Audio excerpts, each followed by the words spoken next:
Hello everyone, welcome back to English Wisdom Daily. Today, I want to share something that completely changed the way I look at learning English. How I trained my mouth to improve English, inspired by the story of Jack Ma. And I can promise you that if you stay with me until the end of the video, you will never look at English practice the same way again. Get ready, and let's start. To begin with, let me tell you an universal misunderstanding.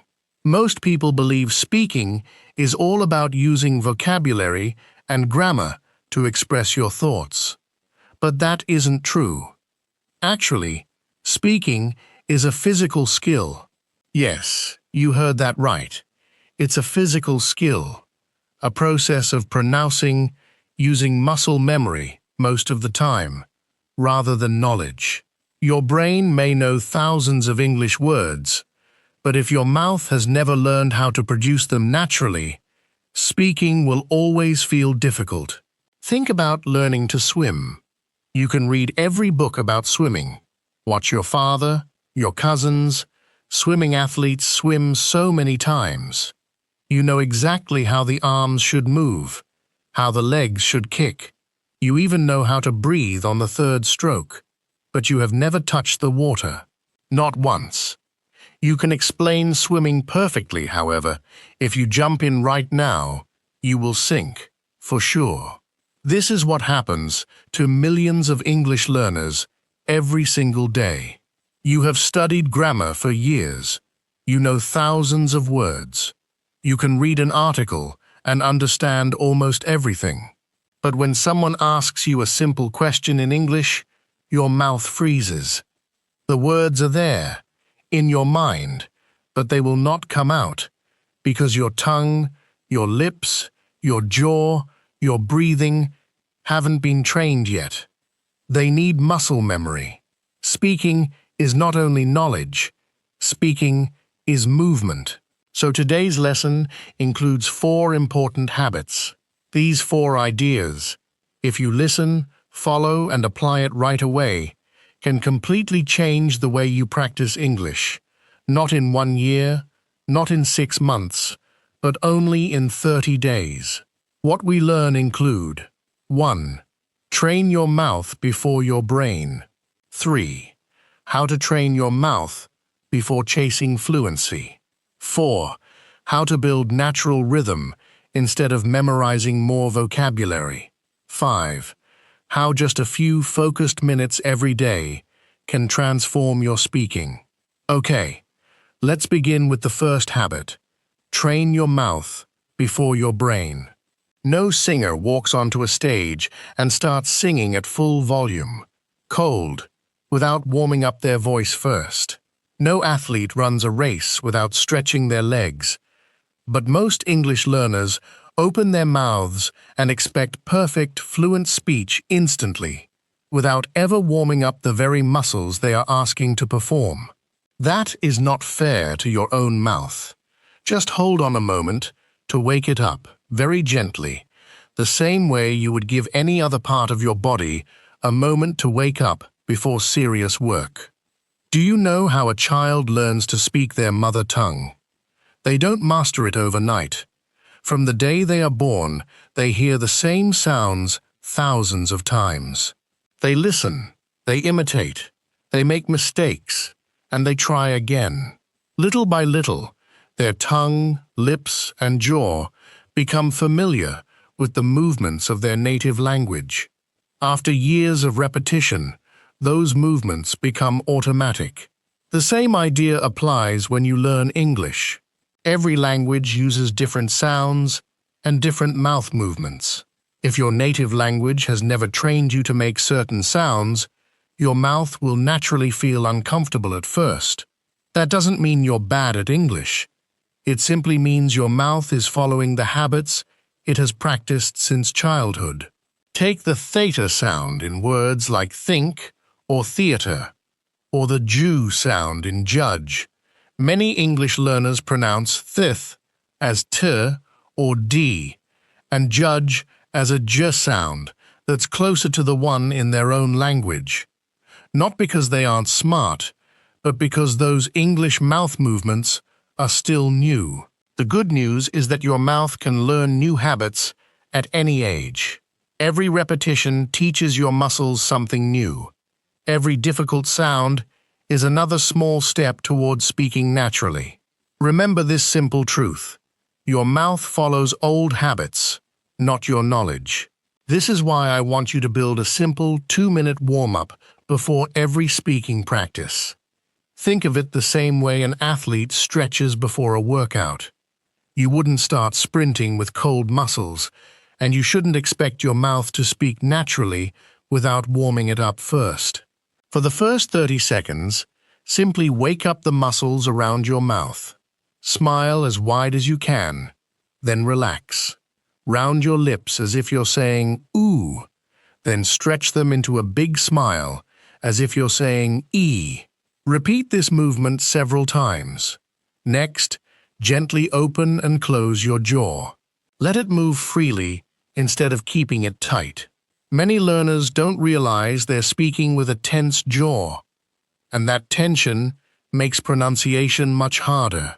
During the next 30 seconds, wake up your tongue.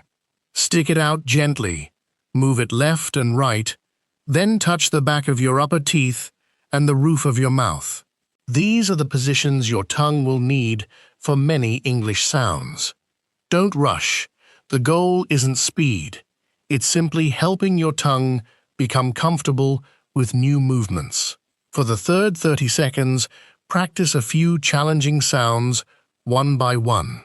Slowly repeat sounds like thea or or v.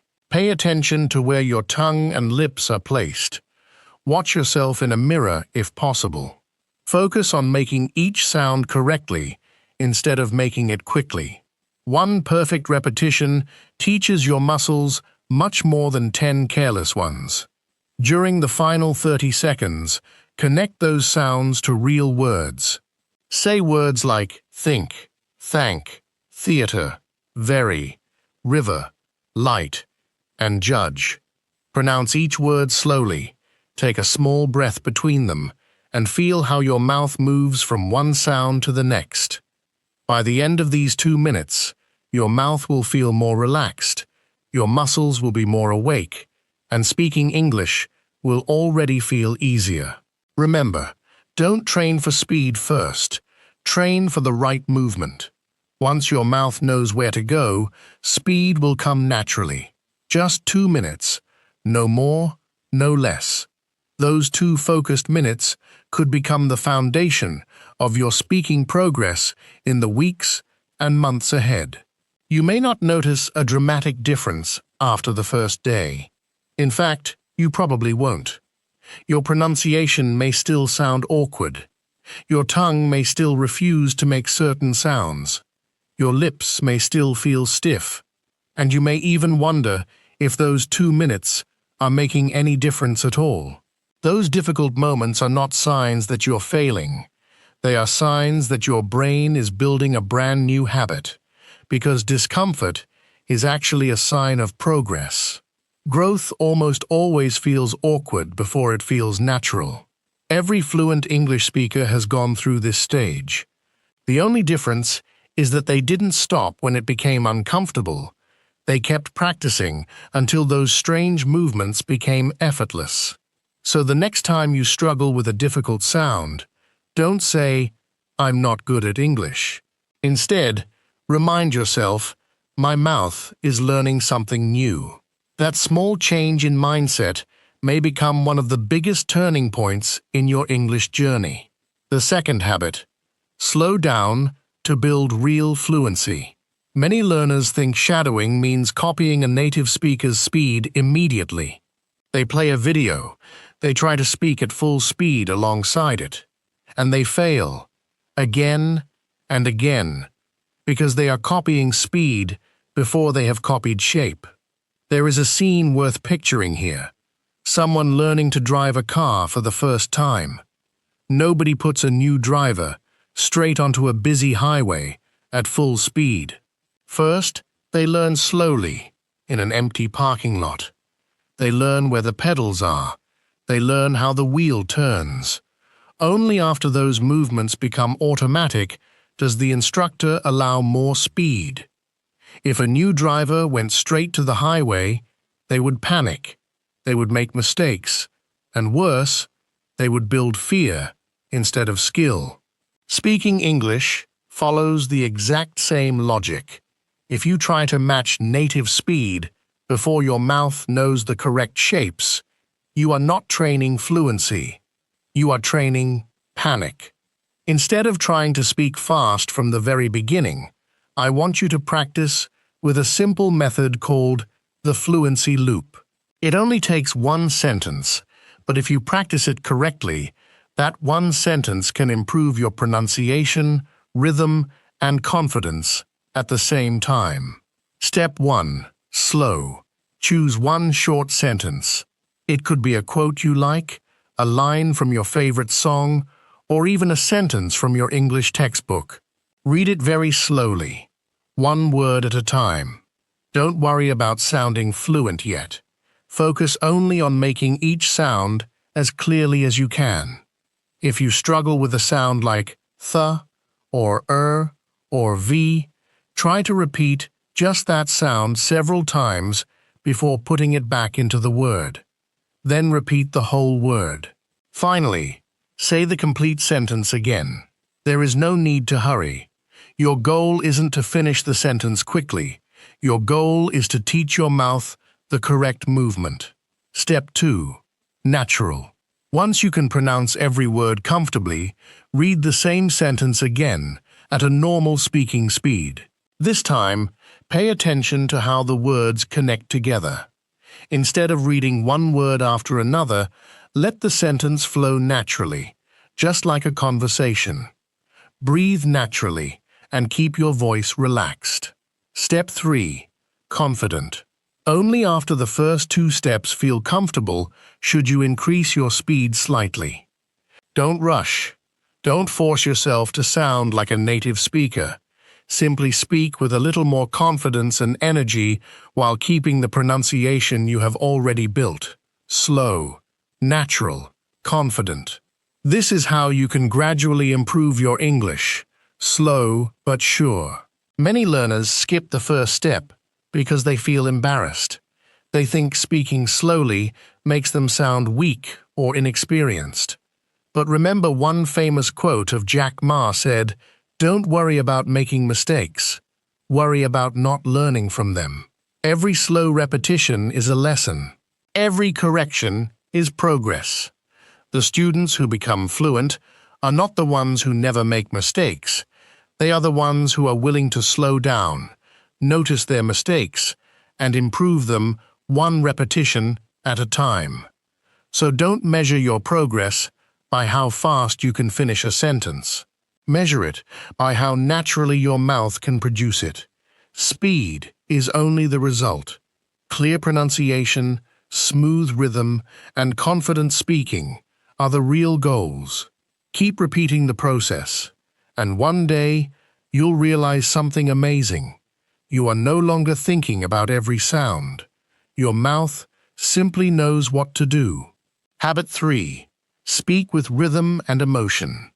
Native speakers rarely sound as if they are reading one word at a time. Have you ever noticed that? Their sentences flow naturally, almost like one continuous sound. Their voices rise when they are excited, soften when they are calm, and pause only where it feels natural. It almost sounds like a piece of music, rather than a list of separate words. Imagine a river. A river doesn't move one drop at a time. Every drop connects with the next, creating one smooth, continuous flow. Natural English works in the same way. Words don't always stay separate. They connect, blend together, and become easier to say. This natural flow is called connected speech. For example, going to often becomes gonna. I don't know becomes I dunno. And let me often sounds more like lemme. Native speakers don't try to speak this way on purpose. These connections happen naturally because they speak in phrases, not isolated words. If you only practice one word at a time, you may pronounce every word correctly, but your speech can still sound stiff and unnatural. Fluency isn't just about saying the right words. It's about connecting them into one smooth thought. Here's a simple exercise you can do every day. Choose one short sentence, such as, "I'll call you tomorrow." First, say it as if you've just received wonderful news. Let your voice become brighter and more energetic. Next, say the same sentence as if you're tired after a long day. Slow your pace and relax your voice. Finally, say it as if you're slightly frustrated because someone keeps asking the same question. Notice how your tone, rhythm, stress, and even your breathing naturally change with each emotion. Now, repeat the same process with another sentence. You don't need 10 different sentences. One sentence spoken with 3 different emotions teaches you much more than reading 10 sentences in exactly the same flat voice. As you practice, pay attention to 3 things. Which word do you naturally emphasize? Where do you pause to breathe? Which words begin to connect together without you forcing them? These are the small details that make English sound alive instead of mechanical. When you speak your native language, you never stop to think about rhythm or stress. Your emotions naturally guide your voice. English can become the same. The more you stop performing English like a school exercise and start expressing real feelings, the more natural your rhythm becomes. Don't chase a perfect accent. Chase a natural conversation. Rhythm will follow. The 4th and final habit I want to share is live in English every day. Let me ask you a simple question. When someone asks, "How are you today?" what happens in your mind? Do you answer right away, or do you first think in your own language, translate it into English, and then speak? If you do that, don't worry. Almost every English learner does the same thing at the beginning. The problem is that translation takes time. Your brain has to do extra work before your mouth can speak. There is a delay time happens here, causing you stuck and frustrating. That's why you often know the answer, but you still need a few seconds before the words come out. The more you translate, the slower your speaking becomes. Instead of translating grand ideas from a textbook, connect English directly to your daily life. For example, let's say you learn the word beautiful today. Don't just write it down and memorize its meaning. The next time you see a flower, a sunset, or even a nice painting, say the word immediately, beautiful. Then make it a simple sentence. This flower is beautiful. When you drink your coffee in the morning, silently describe it in English, in your head, without translating first, such as its smell, its color, its taste. When you walk to work, notice objects around you and name them in English immediately. Take one simple sentence and practice it in many different situations throughout your day, so English becomes attached to your real life, not just to a book. This does not need to be complicated. You do not need a textbook open in front of you at every moment. You simply need to let English live inside ordinary moments. The coffee cup in your hand, the bus you are waiting for, the tiredness you feel at the end of a long day. Each time you name a real moment in English, without walking down that long translation hallway, you move the switch a little closer to where you actually live. Say it when you catch yourself translating instead of thinking directly in English. Speak English, don't translate it. Say it when you feel tired after a long day and want to skip practice. Say it when you believe you need hours of study to make progress. A few focused minutes, connected to real moments in your day, will always outperform hours of passive, disconnected study. Let's bring these 4 habits together. Train your mouth before your brain. Slow down before you try to speak fast. Add rhythm and real emotion to every sentence. And live inside English every single day, instead of only visiting it through translation. These are not 4 separate tricks. They are one single philosophy. Your mouth learns exactly the way your body learns any new movement. Slowly, physically, and only through repetition. Understanding this changes everything about how you practice. Once you truly accept this, something interesting happens. You stop chasing perfect grammar as your main goal, and you start chasing consistent, honest repetition instead. You stop judging yourself by how smart you sound, and you start judging yourself by how often your mouth actually moved today. That single shift, from collecting knowledge to training movement, is the real turning point for almost every person who finally learns to speak with confidence. Let me tell you about Daniel. Daniel is 28 years old, from Lagos, Nigeria. He works as a pharmacist. For almost 10 years, Daniel studied English in school. He could read medical journals in English without any difficulty.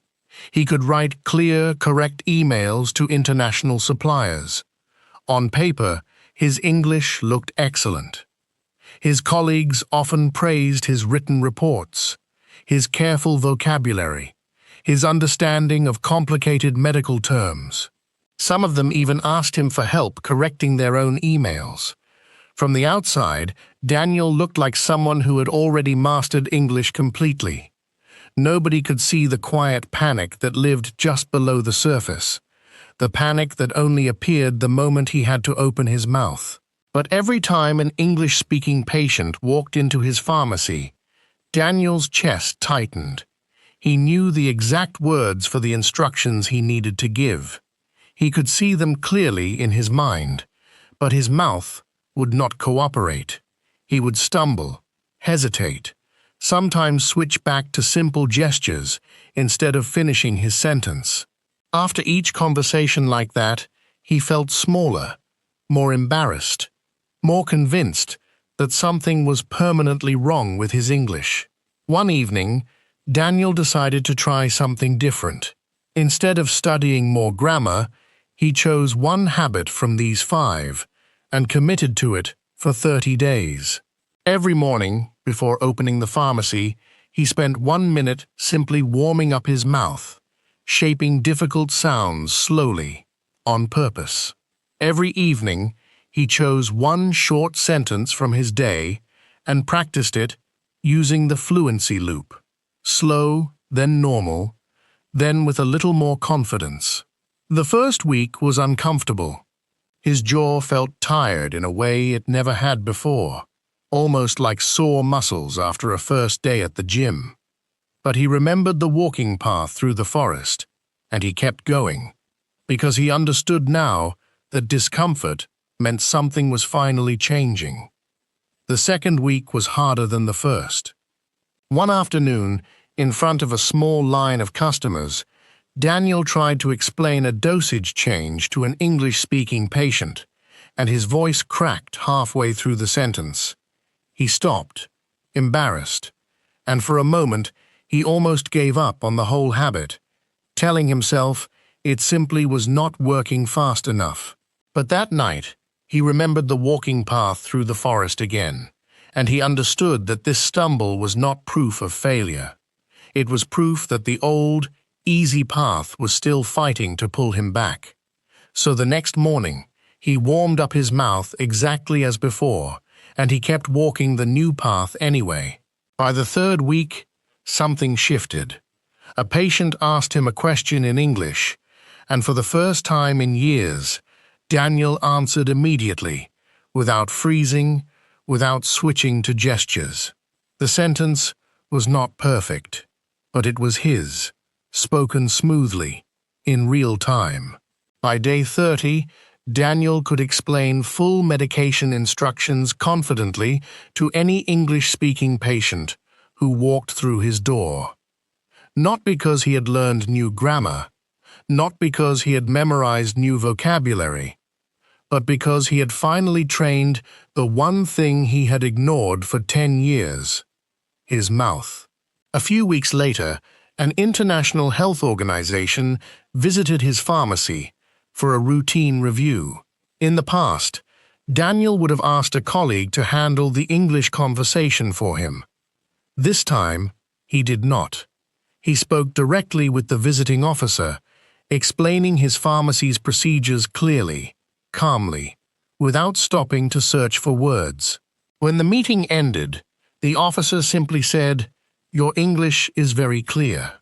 It was a small sentence, but for Daniel, it felt like finally touching water after years of only reading about it. Daniel's story is not rare. It is what happens whenever someone stops only collecting knowledge and starts training movement, one small habit at a time. Now, it is your turn. As soon as this video ends, I want you to stand in front of a mirror, just you and your own reflection. Look yourself in the eyes and say this sentence out loud. My English becomes stronger every day. Say it slowly first, paying full attention to how your mouth shapes each word. Then say it again, at a normal, comfortable pace. Finally, say it a third time, with real confidence, like you already believe it completely. Slow, then normal, then confident, for about 2 minutes total. This is not a big task. It will not take hours out of your day. But it is exactly the kind of small physical practice that builds new pathways in your mouth, the same way one small step at a time carves a new path through a forest. Do not wait for the perfect moment to begin. Do it today, right after this video, while these 5 habits are still fresh in your mind. You do not need a perfect room, a perfect microphone, or a perfect moment of confidence. You only need a mirror, your own voice, and 2 honest minutes. 30 days from now, if you repeat something this small, this consistently, you will not recognize the way your own mouth moves when English comes out of it. You have carried your knowledge for years already. You do not need more of it today. What you need is the courage to finally step into the water, one small, honest sentence at a time, until the thing that once frightened you becomes the thing that carries you forward. So take that first small step, today, in front of your mirror. One sentence today, one better voice tomorrow.